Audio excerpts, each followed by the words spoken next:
يا نور الهلال أقبل تعال فالشوق طال والقلب سما نحو السماء مترنما لا تنقضي أنت للروح دواء.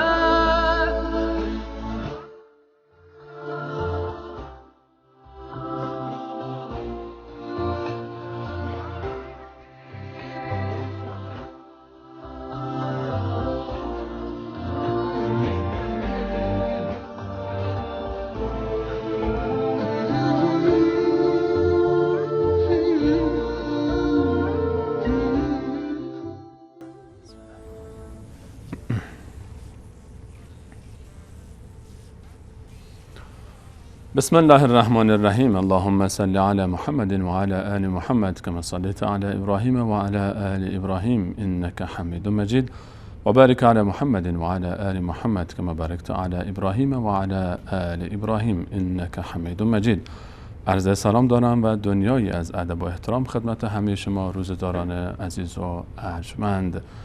در شامگاه 20مین روز از ماه مبارک رمضان در خدمت شما خوبان و سروران هستیم با برنامه دیگر از برنامه لحظه های آسمانی. 2 دهه از ماه مبارک رمضان گذشت و فقط دهه زرین آخر باقی است، دهه‌ای که از 2 دهه قبل خود افضلتر است و عظیمتر است. در برنامه امروز در خدمت 2 عزیز بزرگوار از اساتید و مشایخ سرزمین عزیز افغانستان خواهیم بود و موضوعاتی که برای شما عزیزان در نظر گرفتیم در خدمت این 2 عزیز و بزرگوار. حضرت مولانا عبدالسلام عابد، مسئول و رئیس نظارت برنامه‌ریزی و نظارت وزارت معارف و مؤسس و مدیر مرکز علمی و تحقیقاتی امام محمد شیبانی در کابل. علاوه بر این که حضرت استاد بزرگترین مسجد شهر زیبای کابل رو هم امامت جمعه این مسجد و خطبه های جمعش رو به عهده دارند. در آغاز از طرف خودم و به نمایندگی از شما عزیزان خدمت حضرت استاد عبدالسلام عابد عرض سلام دارم و خوش آمد میگم. جناب استاد خوش آمدید. همچنین در خدمت یکی دیگر از اساتید و عزیزان سرزمین افغانستان خواهیم بود، جناب استاد ولی الله لبیب، استاد دانشگاه البیرونی که خدمت این عزیز بزرگوار هم عرض سلام دارم و خوش آمد میگم از طرف خودم و به نمایندگی از شما. جناب استاد لبیب خوش آمد. در این روزها و این لحظات و این ثانیه ها آنچه که بسیار مهم است قدر دانستن ساعتهای باقی مانده از ماه مبارک رمضان است، بلکه ثانیه ها. من روزها نگفتم، ساعتها گفتم، بعد پشیمان شدم که چرا ساعتها گفتم، باید ثانیه ها میگفتم. این مناسب تر بود، چرا که هر ثانیه این لحظات برای ما ارزشمند است، علل خصوص که ما در لحظات واپسین 20مین روز ماه مبارک رمضان و لحظات آغازین شب 21 ماه مبارک رمضان هستیم. یکی از اون شب‌هایی که احتمال این وجود داره که شب قدر باشه. و شب قدر چیست؟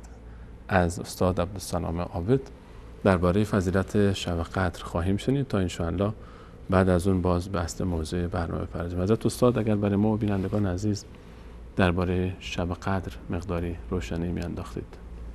شکر استاد. بسم الله الرحمن الرحیم. الحمدلله و الصلاة و السلام علی رسول الله و بعد.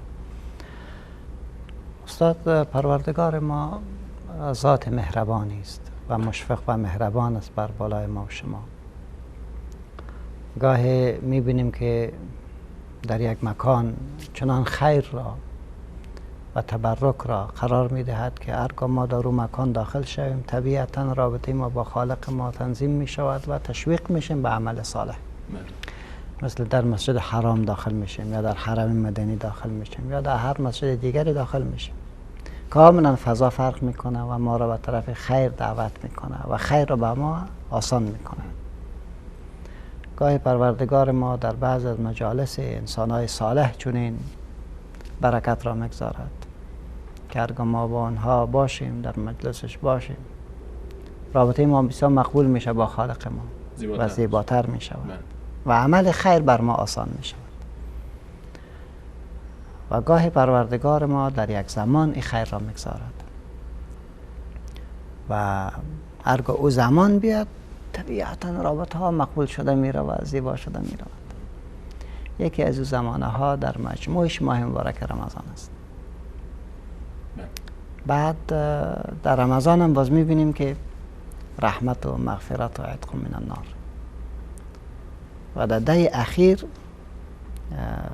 اگر از نظر معنوی و به اصطلاح صوفیانه صحبت وارد بکنیم، رمضان ابتداءً ما شما را به طرف تعمق در قضایای چگونگی خود ما وارد می کند. خود ما را خود ما بشناسیم. هر کس که خود را شناخت و جایگاه خود را شناخت طبیعتاً به او طرف میلان میکنه که باش خلق شده است. مورد رحمت الهی قرار میگیرد. ولی وقتی که خود را میبینه که مشکلات بسیار زیاد کرده و انجام داده، طبیعتاً زبان عفو را و مغفرت را ایره خلاص میکنه که خدا ببخش. بعد وقتی که رحمت و مغفرت آمد، طهارت در وجود انسان می آید. ان الله طیب لا یقبل الا طیبا. و همین تعبیر است که ده اخیر در حقیقت کامیابی است. و رسول ما صلی الله علیه و سلم می فرماید که هرگاه ده اخیر رمضان داخل می شد، شاید میذاره کمر خود را به عبادت بسته می کرد. رسول الله صلی الله علیه و سلم که خودشان الگو است برای ما در عبادت. با این وجود همت بیشتر میشه. همت باید بیشتر شود. دو، واستیقظ اهله. خانواده‌اش هم بلند میکرد که باید به طاعت خدا بپردازد. این یک شور و شوق همگانی است. کاملا. بنان بعد میفرماید که شما شب قدر را که در حقیقت یکی از تمنیات رسول ما صلی الله علیه و سلم امی بود که خدایا این امت ما عمرش کم است، کوتاه است. امت‌های دیگری افرادش 400 و 500 سال عمر داشتند. حضرت نوح علیه السلام 1000 سال عمر. و اینا چی میکنن؟ بنان چطور میتونن در این زمان بسیار کوچک بتونن ارزش‌های بسیار والای معنوی را کسب بکنن؟ بله. خدای ما ایره برش داد که در قرآن در نزولش چنان عظمت و برکتی است که او لحظه ای که قرآن نازل شده است آنقدر برکات را به اون زمان داد که او را بهتر گردانید از 1000 شب.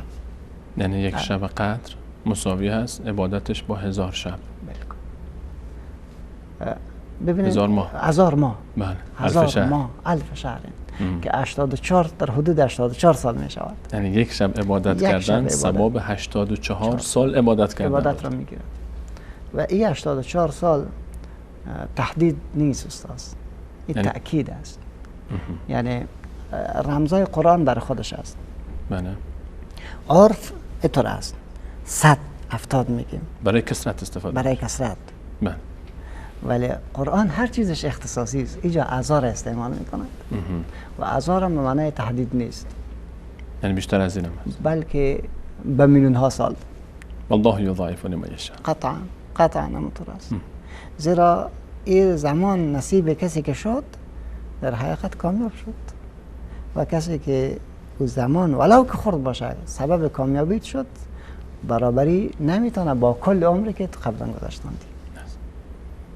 پس لیلة القدر خیر من 1000 شهر. از 1000 ماه بهترتر است.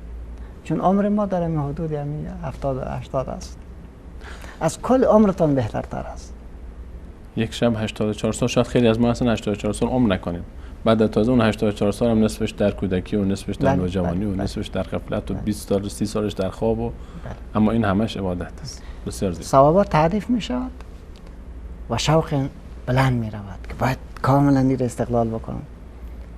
حضرت ام المؤمنین رضی الله عنها پیغمبر خدا گفت که یا رسول الله اگر من این شب را گیر کنم چی بگویم؟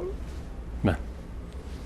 پیغمبر خدا دعا را برش نشان میده اللهم انک عفو کریم تحب العفو فاعف عنی.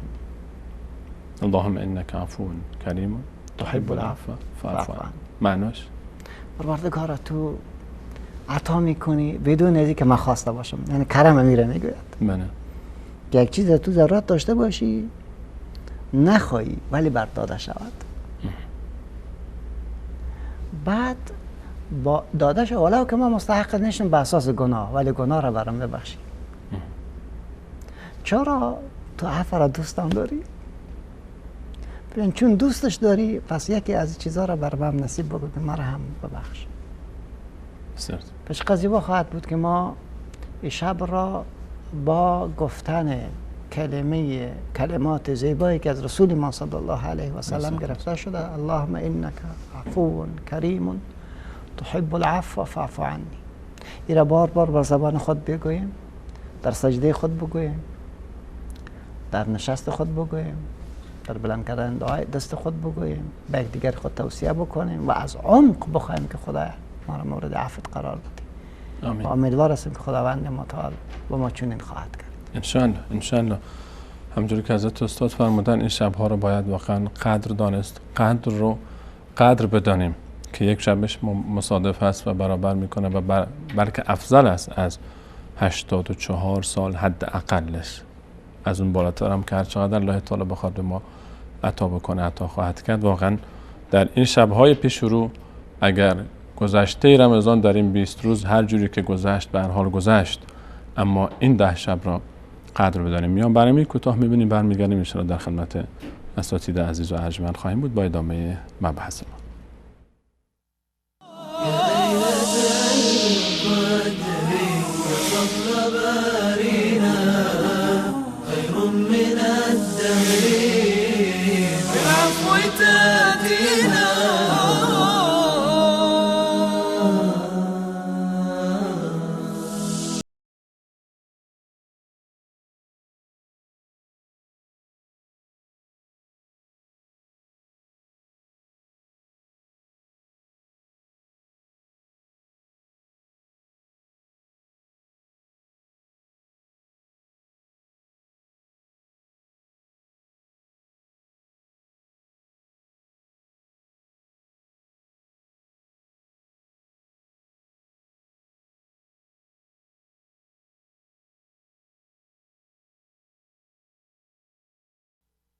بدون شک ما آن قرآن را در شب قدر نازل کردیم و تو چه می‌دانی که شب قدر چیست؟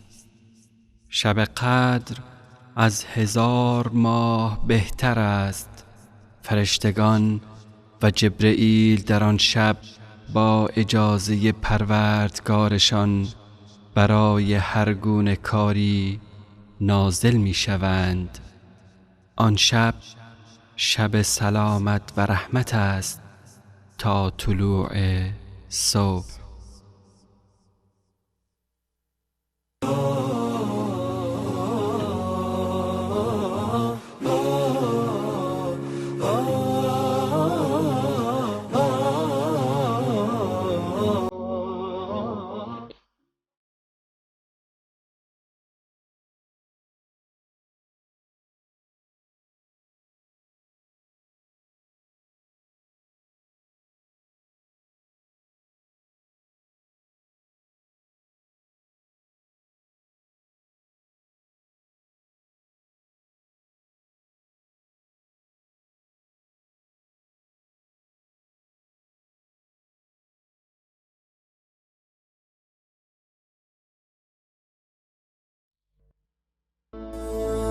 يا نور الهلال أقبل تعال فالشوق طال والقلب سما نحو السماء مترنما.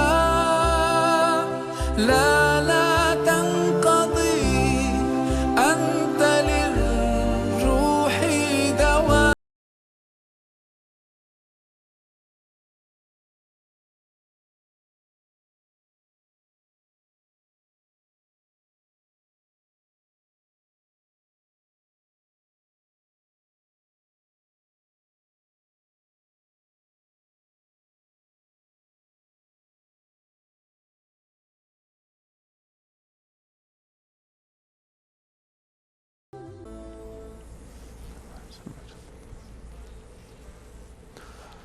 بعد سلام مجدد خدمت همه شما خوبان و سروران، همچنان با شما هستیم با برنامه لحظه های آسمانی در غروب 20مین روز ماه مبارک رمضان و دو تن از اساتید عزیز و بزرگواری که افتخار میهمانی و میزبانی این عزیزان رو داریم، استاد و حضرت مولانا عبدالسلام عابد و همچنین جناب استاد ولی الله لبیب.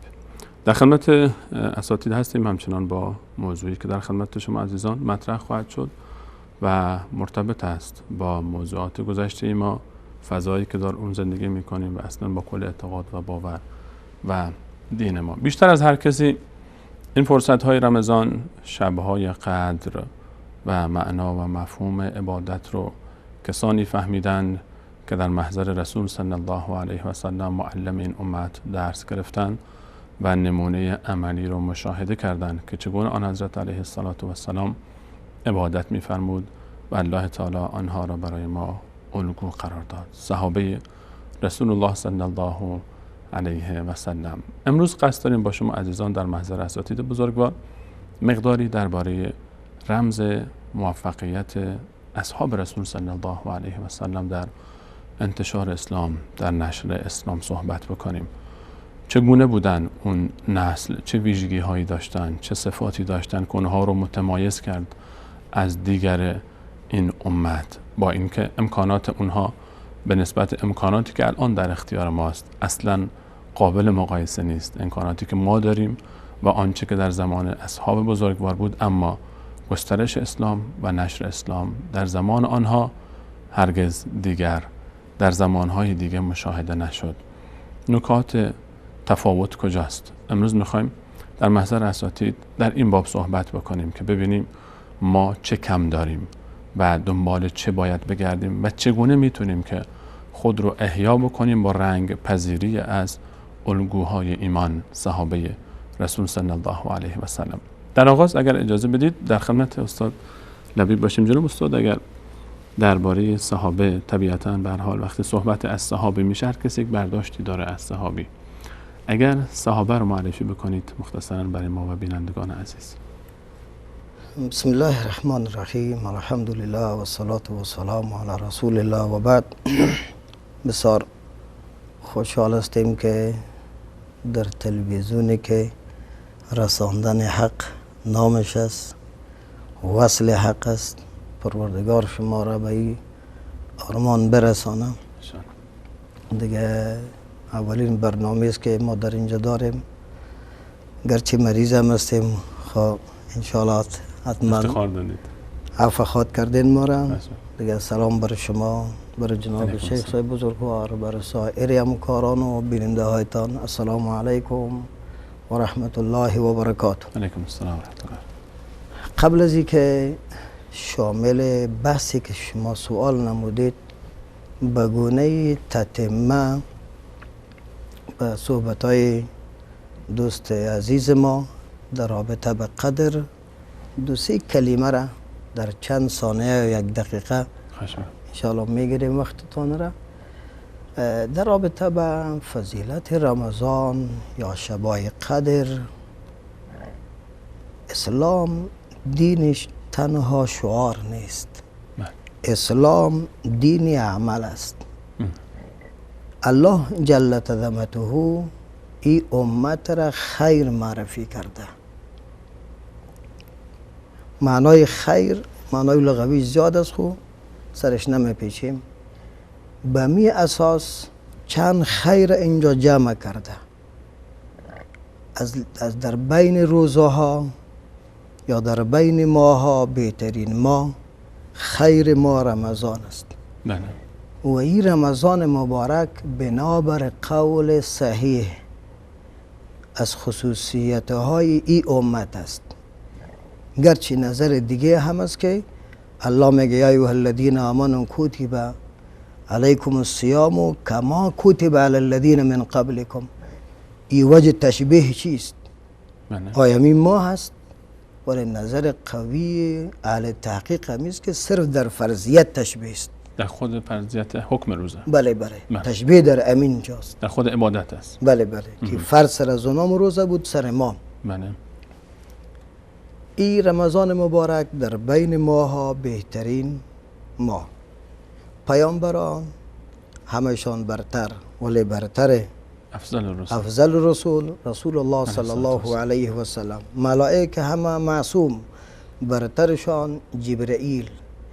برتری ها جمع میشه بالاخره در بهترین شبها که نزول آغاز میشه، بر بهترین قلب اول قرآن مواصلت میکنه که قلب پیغمبر علیه السلام است. بعد از قلب جبرئیل میاد در قلب پیغمبر، از قلب پیغمبر صادر میشه به قلب که اونها نه چندان قلب کمتر از پیامبر علیه السلام داشتن، یعنی با تفاوت بسیار کم، قلبهای بسیار پاک که اصل بحث ماست.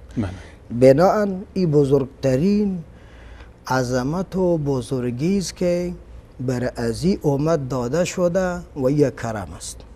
نکته دوم، قدر 3 کلمه است، 3 حرف است و خود قدر یک معنایش تنگی هست. من قدر علیه رزقه. معنای دیگهش احترام است. معنای دیگهش و ما قدر الله حق قدره. معنای دیگهش به معنای تخمین است. قدر بله. ارسی توجیه میشه که هر کسی که در این شب قدر زنده‌داری کنه، معنای زنده‌داریش تعدادی از علما میگن ولو که انسان مکلف نباشه، که طفل است که پیغمبر علیه السلام بیدارش میکرد، حتی تعداد مادرایی که مشکل طبیعی خود را دارن، امی که زنده‌داری میکنن از فیض ازی مستفید میشن، یعنی محترم میشن، با عزت میشن. دوم موضوع تخمین. معنای تخمینش همیست که الله ثواب روزه را برای خود اختصاص داده است، به خاطر ازی که روزه چیزی است که دیده نمیشه، هیچ کس نمیتونه، که موضوع ترکی هست. و او طرف در آخر آیت لعلکم تتقون میگه تقوا هم هنا فی القلب است و هم دیده نمیشه. در اول آیت ایمان را گپ میزن، ایمان موضوع قلبی است. به می خاطر امی ثواب روزم تخمین بر ماست که الله چقدر ثواب میده، او خودش میگه که انا اجزی، ما پاداش میتونم. نکته دیگه که 3 حرف است. ما 3 مرحله زندگی داریم. این زندگی دنیای ما ختم نیست، ادامه داره. مرحله اول است. مرحله اول است. یک حرف مربوط میشه در این دنیا. حرف دومش قدره، دال برزخ است. سومش آخرت است. معنای گپیست که کسی که در شب قدر عبادت میکنه، عرصه دنیاش تضمین شد، در عرصه دنیا کامیاب شد. میم در سوال که شما فرمودین، کسانی که قدر رو بهتر قدر دانستن از دیگر امت، صحابه رسول صلی الله علیه و سلم است. اینا کیها هستند؟ اینا را قرآن کریم معرفی کرده است و از لحاظ معنای لغوی خو هم صحبت و هم کلام و ملاقات، موضوع لغویش است که ملاقات کرده باشن با پیغمبر علیه السلام. اگر صحبت بگوییم باز گنگ میه، مشکل پیدا میشه، عام که ملاقات کرده باشن. الله جل عظمته بر پیامبر میگه که عفا الله عنک لما اذنت لهم. الله تو را عفا کرده. خب کلمه عفا را اینجا بر پیغمبر علیه السلام الله اطلاق میکنه. این تمام لغزش های هرچی که بوده خلاف اولا هم همش بخشیده شده است.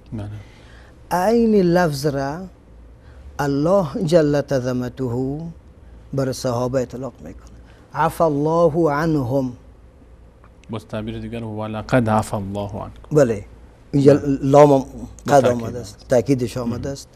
در اینجا عظمت صحابه را امی آیت برجسته می سازه که اینها معفو هستند، اینها عفو شده هستند، ولو که بعضی تقصیرات کوتاهی هایی که من حیث یک انسان از پیششان قصدی و یا غیر قصدی صادر شده باشه، الله برشان این موضوع را گفته است که لقد عفا الله عنه.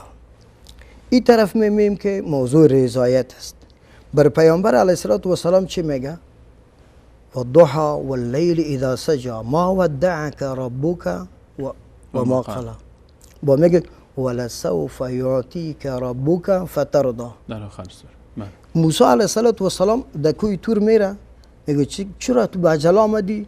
میگه یا رب لعلک ترضی وعجلت الیک لترضی. وعجلت الیک لترضی. ما به خاطر که رضای تو را بطلبم. و یک مقام بسیار بزرگ است. الله برای پیامبر آخر زمان میگه که ما برای تو راضی شوی. پیامبر الله رضایت پیامبرش را میخواد.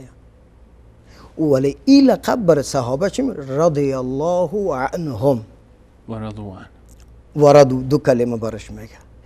این صحابه بزرگوار یاران پیامبر که دین را بر ما توانستند برسانند، اینجا مقام عالی را اول برای خود کمایی کرده بودند که رضایت پروردگار حصول کردند و خودشان هم از تعاملی که الله برشان کرد کاملا رضایت داشتند. حدیث چی میگه برای ما؟ چه قسم معرفی میکنه؟ پیامبر علیه السلام در یک روایت میگه که الله فی اصحابی. ما شما یک اصطلاح وطنی هم داریم، اگر یک طفل یک کسی در یک جای بسیار پرخطر حرکت کنه صدا میکنه لا که نره کاغار میشه. پیامبر علیه السلام با او نمود که عظمتی که داره به همون تو امت را میترسانه که الله فی اصحابی. متوجه به ای اصحاب باشی که یا عفو شدین و یا رضایت پروردگار کمایی کردین. و به مو خاطر حدیث دیگه در اینجا اینا را معرفی میکنه که آتش جهنم حرام است بالای کسی که او مرا دیده و کسی که او ای را دیده است، این تابعین. و این عظمت را بسیار به قوت مطرح میکنه. و می خاطر امام طحاوی رحمت الله علیه میگه که حب الصحابت دین و ایمان. دوستی از اینها، چون اینا دوستای الله هم هستن، دوستای پیامبر هم هستن، اولیاء الله هستن، بنان دوستی با اینها دین است و سبب تکمیل ایمان است. من احب لله و بغض لله فقد استکمل الایمان. از این جمله امام طحاوی میگه. باز پیشتر میره عظمت از اینها را بیان میکنن که والبغض دشمنی با اصحاب کفر نفاق عصیان. سه کلمه میگه، دلش شخ نمیکنه. این موضوع را کفر معرفی میکنه و این کلمه دیگه را که نفاق معرفی میکنه و عصیان. معناش ایست که کفر و عصیان که به سه کاتگوری تقسیم کرد که این امی دشمنی قصدی است، دشمنی به اساس علم است، یا دشمنی به اساس جهالت است، یا دشمنی به اساس یک اشتباه است. میشه یک تعداد اشتباهن با تعداد صحابه به اساس یک اشتباهی سوی زن دشمنی کرده باشه، عصیان کرده است. ولو که اشتباه در حالی که چیز نیست، در خطا ها رفع علامت الخطا است، ولی ایجا به خاطر عظمت از اینها عصیان را یاد میکنه. و اگر این موضوع قصدی بود، به اساس علم بود، باز موضوع کفرش مطرح میکنه. به خاطر بسیار خطرناک میشه. دیگه وقت ما نمیفهم که کم مانده سیاسات یا ختم شده، دیگه از دید شریعت صحابه کرام معرفیشان این اشخاصی هستند که گناهشان عفو شده، اینا رضایت پروردگار کمایی کردین، دوستیشان ایمان و دشمنیشان فسق و عصیان. جزاکم الله خیر استاد لبیب عزیز. حضرت مولانا عابد جناب استاد لبیب بسیار زیبا توصیف کردن صحابه رو در خلال آیات و روایات رسول صلی الله علیه و سلم. این فضیلت و این جایگاه، رضایت الله متعال، عفو گناهان و خط سرخ قرار گرفتن برای امت و این همه تاکید رسول صلی الله علیه و سلم برای این اشخاص، حتما به خاطر وجود برخی از صفات در وجود اینهاست. یک شاخصه های اینها رو متمایز کرده با دیگر امت. چه رموزی، چه ویژگی های اینها داشتن که اونها رو به این درجه رساند و ما این ویژگی ها رو در دیگر امت کمتر داریم میبینیم؟ تشکر استاد. یقینا استاد بسیار زیبا تعبیر کردن و تا جایی که من میفهمم قرآن یک تعبیر عجیب دیگه هم داره. فإن آمنوا بمثل ما آمنتم به فقد اهتدوا. فقد اهتدوا. بس اونا الگو هستن و نمونه هستن و یقینا که رسول علیه السلام تو یک جیل را تربیت کرد که اما عنوانی که انما بعثت معلما تو شاگردای را تربیت کرد که هر یکی از اینها را وقتی که انسان مورد مطالعه قرار میدهد بزرگترین مردم ها برش کوشک میشه. یک نسل طلایی. سبحان الله. استاد عجیب است. اونا به نام دکترا و ماستری و فلانا و اکادمیسین این چیزا نداشتن. از این مدارک زیاد هیچ چیز نداشتن. مهم نبود دارشون. ولی همه دکتری بر زانو میزنند. هیچ ارکان حرب در دنیا به پای خالد ابن ولید عبیده ابن جراح سعد ابن وقاص به اینا نخواهد رسید. هیچ ارکان حربی تاریخ زمین مثل اینها دیگر نخواهد دید. سبحان الله. هیچ ولی الامر به اینا نخواهد رسید. هیچ زاهد به اینا نخواهد رسید. هیچ دانشمند به اینها نخواهد رسید. یقینا که زمین بار دوم اگر خواست و چنین افراد را در رویش ببیند پس ملائکه باید پایین شود.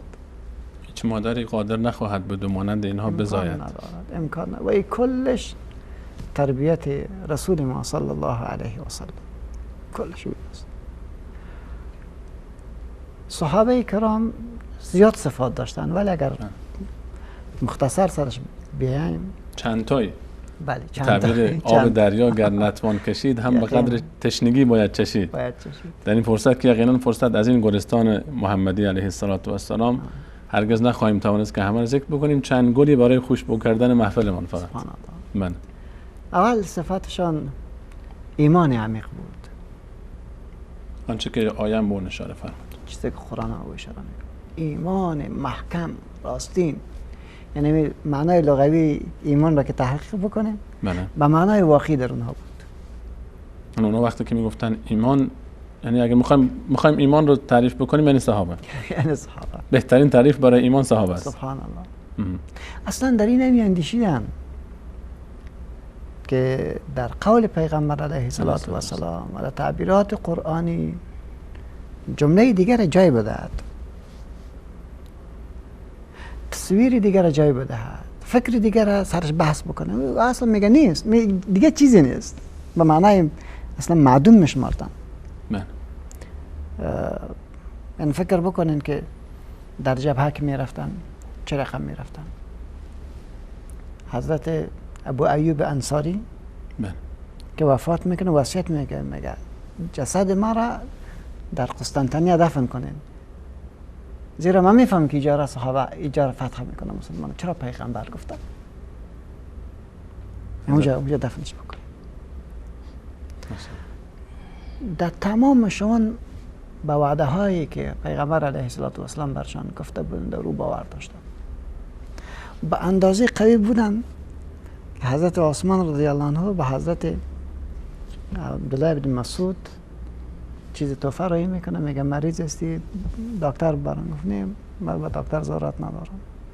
گفت یک چیز هدایه هستی رو بگی که من به او هم نیازمند نیستم. گفت به اولادایت بتی. گفت نه ما به اولادایم فهماندیم که هر شب سوره واقعه را تلاوت بکنه و او سوره مشکل دنیای از اون را حل میکند. عجیب نیست؟ چه عجیب تصویری است. تصورش برای ما سخت است، بسیار مشکل است. باور بکنین یعنی یقینا این درست است که حدیث نیست ولی از نظر چی که باز من سعی میکنم مت اصحابی که نجوم به ایهم اقتدیتم اهتدیتم. بسیار عجیب است. هر کدوم از این شخصیت ها خودش یک قهرمان است. به طور مثال استاد من عرض میکنم یکی از دوستا بحث کرد سر حضرت معاویه. من گفتم سبحان الله تو چی میگی؟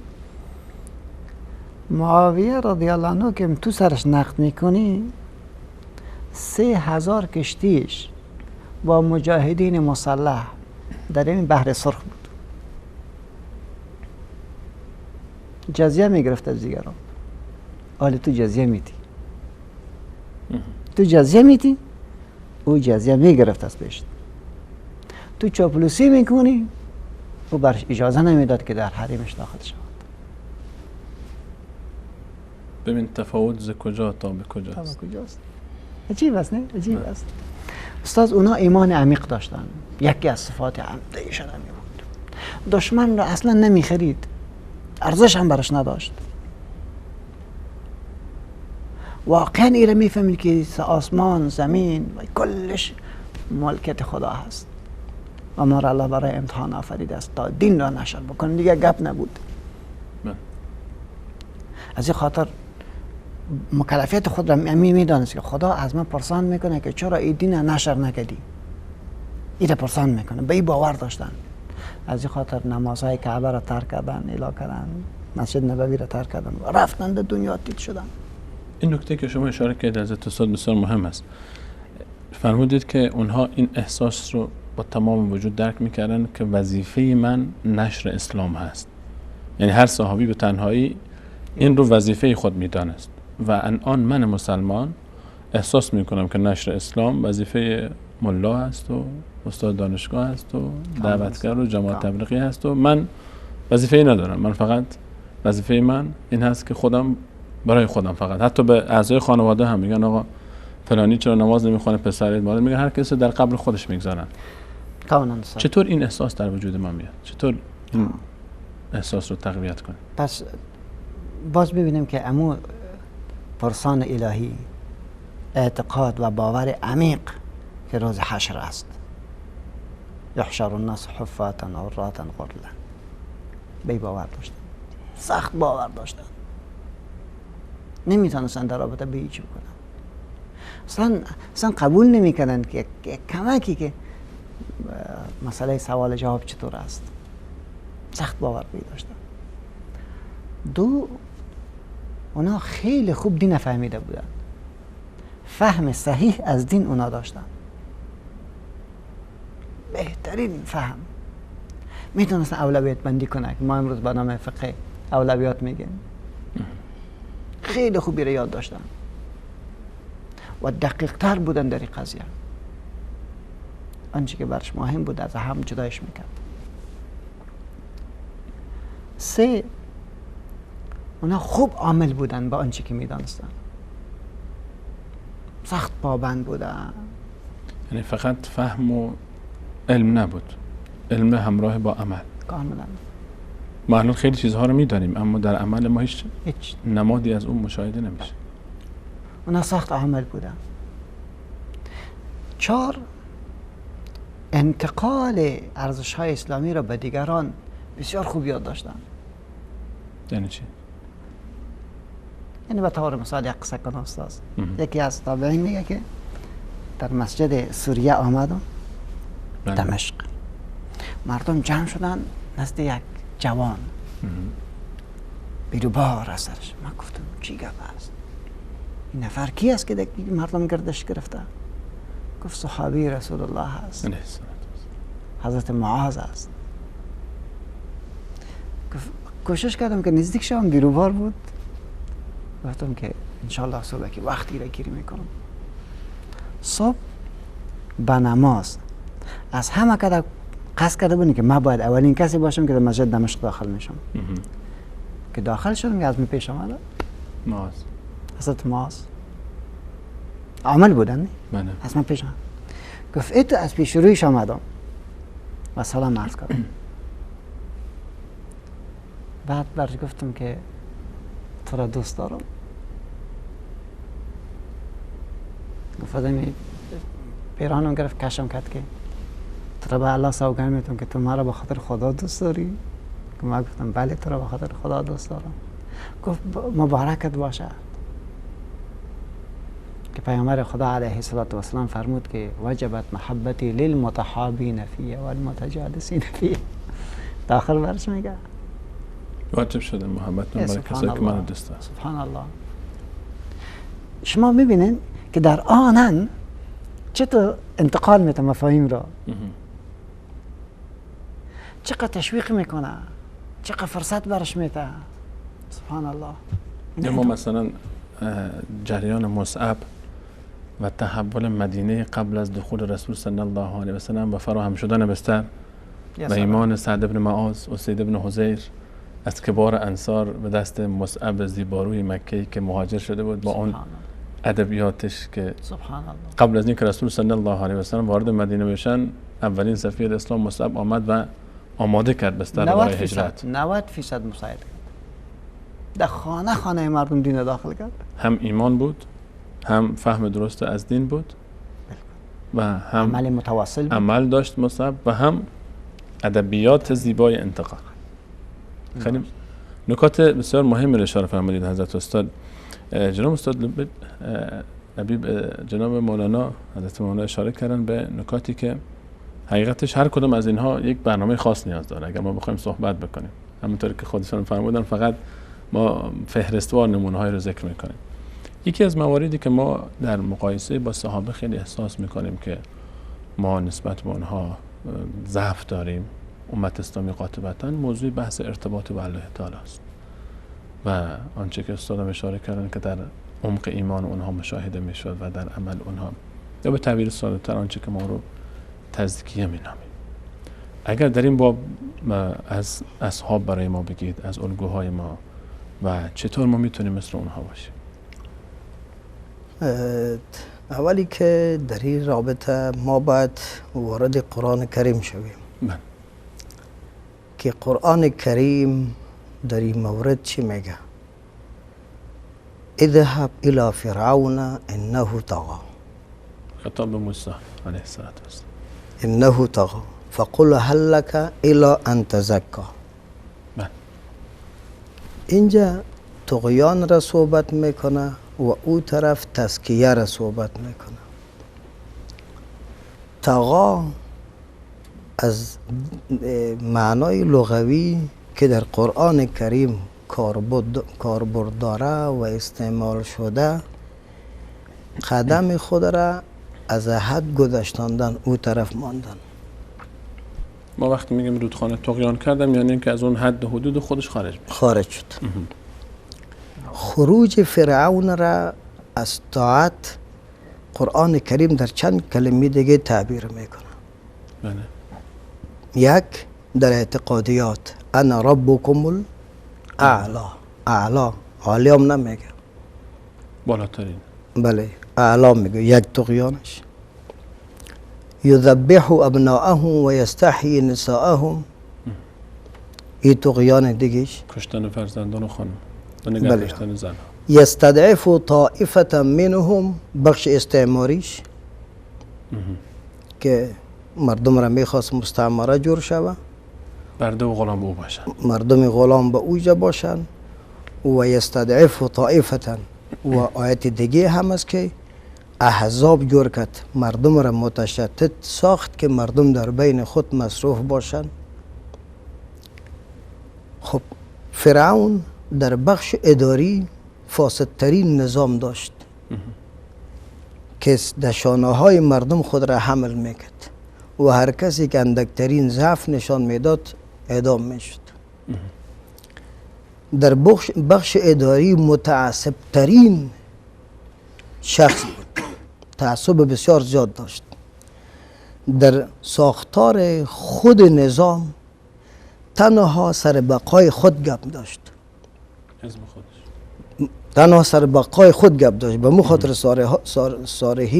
ساحرین وقتی که آمدن گفت چه برای ما میتی؟ شما از جمله مقربین هستی، هرچی که میخواین مقربین. از این ناحیه، از ناحیه سیستم مالی اقتصادی هم نهایت فاسدترین نظام بود که تمام سرمایه پیش خودشو مربوط به قارون بود. خب آل قرآن کریم میگه که اذهب الى فرعون انه طغى فقل هل لك الى ان تزكى. تزکیه چه معنا؟ معنای لغوی تزکیه نمیست که یک ظرف چیز داره، ما مکلف هستیم که چیز داشتگی از این تصفیه کنیم، تخلیه کنیم، عوضش یک چیز دیگه بیاید. فرعون اعتقاداتی که داشت که خود را ربکم الاعلی می گفت و در تمام برنامه ها فاسدترین نظام، مستعمرترین نظام بود که هیچ کسی را غیر از خود نمیخواست، به خاطر موسی علیه السلام متهم که این میخواد که فساد در روی زمین جور کنه. باید این فرعون تمام عمل کرده هایش را باید او طرف بندازه. فساد اعتقادی را باید اصلاح کنه. تمام فساد اعتقادی را، فساد اداری را، فساد مالی را، تعصب را، تمام موضوعات را بگذاره، یک تازی را و دیکتاتوری را، استبداد را کاملا او طرف بندازه. مردم غریب را دیگه قتل نکنه، مردم غریب را دیگه مستضعف نسازه و وضع ازی یک دین عادل باید بیاید. الان تزکا دینی که از طرف الله است، به قانون الله مراجعه کنه که قانون الله یک قانون کامل است. هرگاه ما چیزهای بده در تمام عرصه های شخصی و دولتی خود دور کردیم، چیزهای خوب را جاگزین کردیم، در آنجا وعده قرآن کریم است قد افلح من تزکا. اینجا باز قد فعل ماضی است، این چیز حرف تأکید است. افلح فعل ماضی است، فعل ماضی خودش یک تأکید است. تأکید دیگه هم آمده است، تأکید بر تأکید. قد افلح من تزکا و در دیگه سوره میگه که قد افلح من زکاها. تزکا و زکا همون موضوعی که طهر و تطهر است. و ان کنتم جنوبا فطهروا. تزکا یعنی تمام مفاسدی که در تمام وجودتان می باشه ای را باید کنار بندازین مکمل. در آن صورت زکا میشه که این قلب خودش پاک میشه، قلب تصفیه شد.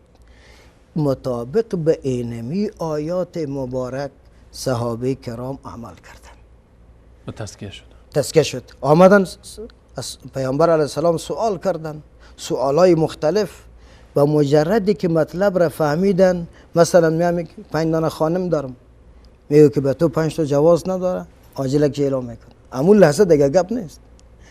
برش پیامبر علیه السلام میگه که برای مرد پوشیدن طلا حرام، همون لحظه در زمین میندازیش. وقتی کسی میگه که این را بگی، میگه دیگه امور هم نمیگیرمش، حتی امور برای فروش هم نمیگیره، امور نمیگیرمش. یعنی در تمام بخشها این مردم دین را عمل کردن و دین سر خود تطبیق کردن. و زمانی که ما میگیم صحابه کرام چطور تانستن که یک جامعه تاریک را جامعه روشن بسازن، اماکنی که مفتوح میشد، فتح میشد، این اماکن مفتوحه را از تمام بخشها وارسی بکنن. خوشبختانه وقتی که ما میگیم نشر اسلام، تنها منظور از اسلام تنها نیست که ما احکام فرعی را برسانیم یا عقیده را برسانیم. اسلام ما مربوط اداره میشه، مربوط اقتصاد میشه، مربوط دولتداری میشه. به می خاطر تمام جوانب در بر تمام بخش‌ها را در بر میگیره. به می خاطر وقتی که پیامبر علیه السلام به مجردی که مجال پیدا میکنن در مدینه منوره، امی کمی که دستش باز میشه حکومت را تأسیس میکنن. و الله جل تضمته هم انسان را پیدا نکرده که سر خلیفه صحبت میکنه. این عظمت سیاست اسلامی است. و این طرف صحابه کرام در حالی که ما میدانیم که دفن جنازه عجله باید شود، و دفن باید عجله کنیم، ولی پیامبر علیه السلام چند روز جسد مطهرش میمانه تا که صحابه کرام حکومت خود را تشکیل میکنن. صحابه کرام به اساس اینمی فرمولی که قرآن برشان داده بود، هر منطقی را که اینا فتح میکردن در تمام موارد دین را تطبیق میکردن. شهرکای بسیار زیبا ساختن که فعلا در دنیا بی‌نظیر است. نظام اداری را بسیار ساختن که بی‌نظیر است. در بخش سیاست نظام را ساختن که بی‌نظیر است. ببینین وقتی که مسلمان صحابه مقتدر می باشند، پیامبر مقتدر می باشه، یهود که دینش هم قبول نکرده من حیث یک مریض میره والش میگیره. اینی سیاست اسلام است و این سیاست دین است که ترحم میکنه، عاطفه میکنه و دادن صدقات را برشان اجازه میده. این سیاست دین ماست و صحابه کرام هر کدامش یک مزدور در خانه خود داشتن. ولی سیاست امروزی را ببین که دین که کتش نیست، سیاست امروزی چیست؟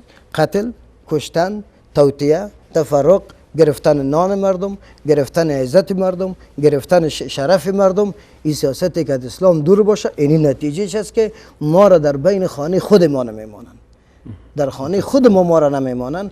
ولی اسلام عزیز ولو که اونها اسلام را قبول نمیکردن، عزتشان، شخصیتشان، عظمتشان کاملا حفظ می‌بود. پس در یک نکته میم که صحابه کرام واقعا خود را تزکیه کردن و معنا و مفهوم تزکیه را خوبتر میفهمیدن. وعده قرآن کریم میگه که قد افلح من تزکا، در دنیا هم کامیاب شدن، در آخرت هم.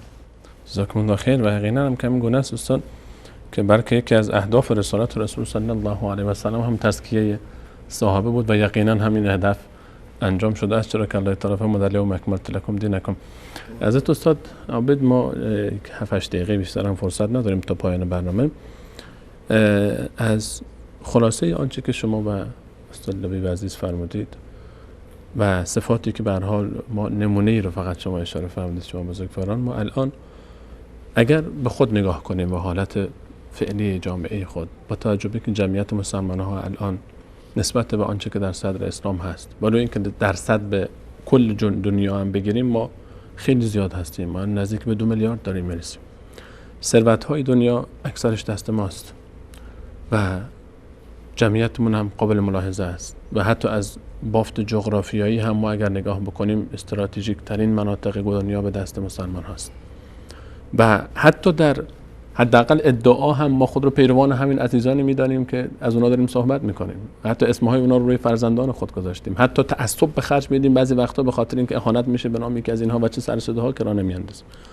اما در عمل بین ما و اونها بسیار فاصله است. راه حل چیست؟ مشکل کجاست؟ ببین استاد، ما تعبیری که باز هم اونا داشتن بر ما که آخر امت جور نمی شود، عزیز نمی شود، از مشکلات بیرون نمی شود مگر به مو طریقه‌ای که اول امت ساخته شده است. آخر امت اصلاح نمیشه مگر با آنچه که اول امت با آن اصلاح شد. با این چیست؟ اینی اساس است که ما چند نکته را باید جدی بگیریم. بله. یکی که یقینا باید بگویم که از نظر ایمانی ضعیفیم، از نظر فهم از دین ضعیفیم، از نظر عمل متواصل ضعیفیم، از نظر انتقال مفاهیم به شکل درستش ضعیفیم و تزکیه درست هم نداره. کاملا امیر اول بپذیریم. یعنی متاسفانه که کسی که نگویه که من مریض هستم، چطور پیش دکتر خود رفت و چرا دوا خود خورد؟ پس بیاین استاد اول این را بگوین که ما مریض هستیم. بله. یک خواهش من است این را عام بگویم، بعد اعتراف بکنیم به قصور خود. کاملا. اما کسی که در سینه خود میزنه امو بگه که من مریض هستم، دیگه را خوشی بکنیم. بله. اما که کسی میگه که من هستم، اما که میگه وضع من خوب هست، امو باید هم باید به شک بکنیم به خودش. کاملا. یک نکته است، یعنی همه ما از خود شروع بکنیم. بله. بفهمیم که ما ضعیف هستیم. بله. وقتی که ضعیف شدیم بس ولی سوال مطرح میکنیم چطور کنیم که قوی شویم؟ نقاط ضعف کجاست تا تقویت کنیم؟ بله. پس وقتی که چطور قوی شویم پس ببینیم که اقتدا بکنیم به اصحاب. خود رو با یک انسان سالم میسنجیم. او معیار است. فإن آمنوا بمثل ما آمنتم به فقد اهتدوا. ایمان بمانند ایمان آنها آوردید هدایت شدید. قطعا. اگر ما چنین کاری کردیم پروردگار ما در ایمان ما برکت مندازد، در فهم ما برکت مندازد. واتقوا الله و یعلمکم الله. بله. ان تتقوا الله یجعل لكم فرقانا. در دعوت ما الله برکت مندازد. یعنی ایمان ما اگر اصلاح بشه مثل صحابه بکنیم همه چی جور این میشود. مرحله اول بازگشت است و اصلاح است. بله. حالا اینا بگم که چطور خیلی کنیم. من میخوام که ایمان خوب داشته باشم، عمل متواصل داشته باشم، دعوت خوب بکنم، این کالا میخوایم. استاد ایمانای ما ضعیف است. ایمان ضعیف جمع ایمان ضعیف جمع ایمان ضعیف یک جا بکن یک جرقه میده. پس هی بنا نؤمن صح بتوبوا الى الله جميعا ایها المسلمون. ما مجالس ایمانی بسازیم. المؤمن مرآة المؤمن. منظور شما از این مجالس ایمانی چی است استاد؟ یعنی بشینیم با هم یک فکری بکنیم، با هم قصد جمعی حرکت کنیم، گروهی حرکت کنیم. یعنی تو بکنیم استاد که یک کاری که ما برای خیر و نشر دین میکنیم او را از عمق ایمان بسازیم. یعنی به این معنا که خود ما به یک ایزم تبدیل نشویم. مشکل ما در اینجاست. مثلا ما میخوایم که یک حرکت را بسازیم، یک حزب را بسازیم برای نشر دین ما. هدفم هم دین است. ولی یک وقت باز امی خودش مقصد میشه، وسیله به هدف تبدیل میشه. ما میخوایم که به دین خدمت کنیم، نه که یک فکر جدید ابداع بکنیم. باز هدف بیخی گم میشه. یعنی ما عملا با این مشکل روبرو هستیم. حزب فلانه، حزب فلانه، حزب اسلامی جمع میکنیم. بعد انقدر تعصب به حزب بیشتر زیاد میشه که از اصل دور میشیم. هدف کاملا فراموش میشود. صحابه ایزم جور نکردن. صحیح شد. همیشه با هم بودن برای اسلام. و سوره عصر را تلاوت میکردن در اخیر مجلس. یک دیگر هم میگفتن بیاید که ایمان خود تجدید بکنیم. یا ای الذین آمنوا. ما بیاین که به خاطر خدا و تقویت ایمان خود و روابط خود ایزم ها را بشکنانیم، دروازه را باز بکنیم برای مسلمان ها. هر کس بگویم بیا بشیم. هر کسی مسلمان است در اصول با ما یکی است، با او هستیم. واعتصموا بحبل الله جميعا ولا تفرقوا. به هیچ وجه از خود دور نکنیم. اشتباهی که یکی میکنه اون به عنوان اشتباه بگیریم. رفع عن الامه الخطأ والنسیان. و هر انسانی به هر حال احتمال داره که اشتباه کنه. پس هرگاه ما امی کار کردیم همیشه به خاطر خدا بشینیم و دروازه خود را برای مسلمانان باز بکنیم.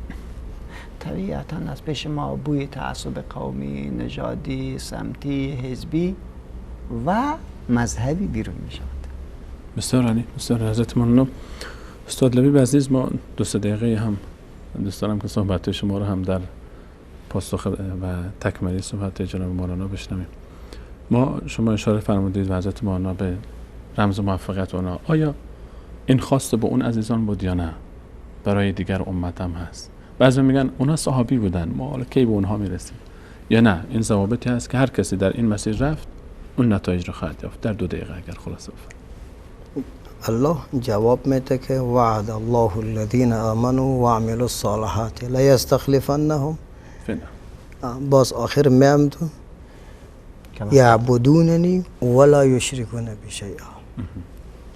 این قوت را به هر کسی که ایمان آورده باشن، اعمال صالحه کرده باشن، این خلافت و این عظمت و این مجد را به رضوان میتیم که قسمی که برای صحابه دادیم.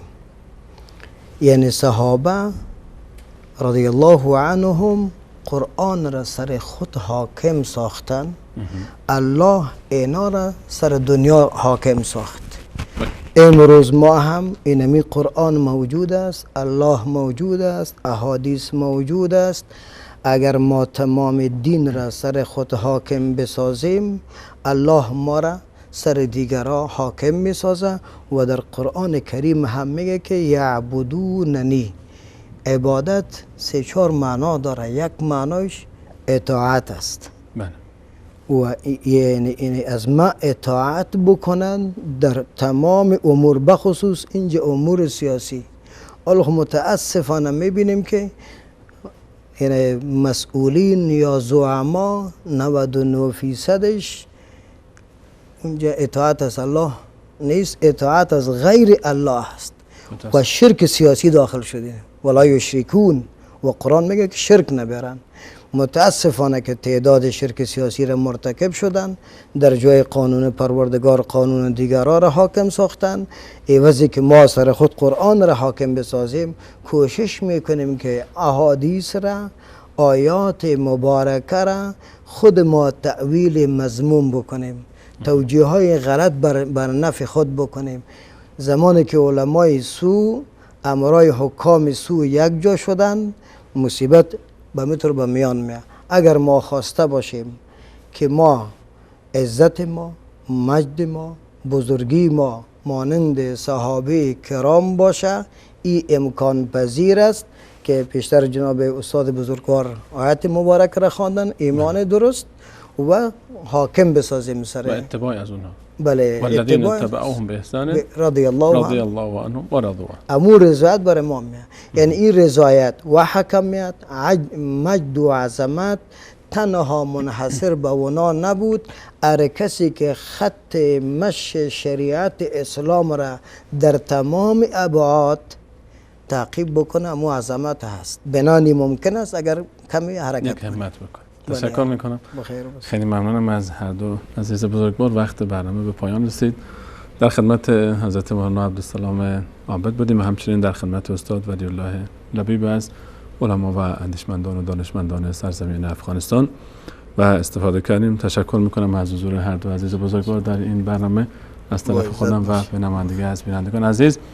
در این لحظات از الله متعال خواهانیم تا در دهه پیش روی ما که دهه باقی مانده ماه مبارک رمضان است، توفیق مزید اطاعت رو برای ما و فهم صحیح دین و این احساس نشر و انتشار اسلام رو هم نصیب بکنه تا ما هم بتونیم در مسیر صحابه ادامه بدیم راه اونها رو و اون عظمت و مجد و شکوه بیاری الله متعال برگرده برای این امت و ما ذلک علی الله بعزیز. همه شما عزیزان به الله متعال میسپارم. الله یارو نگهدارشون.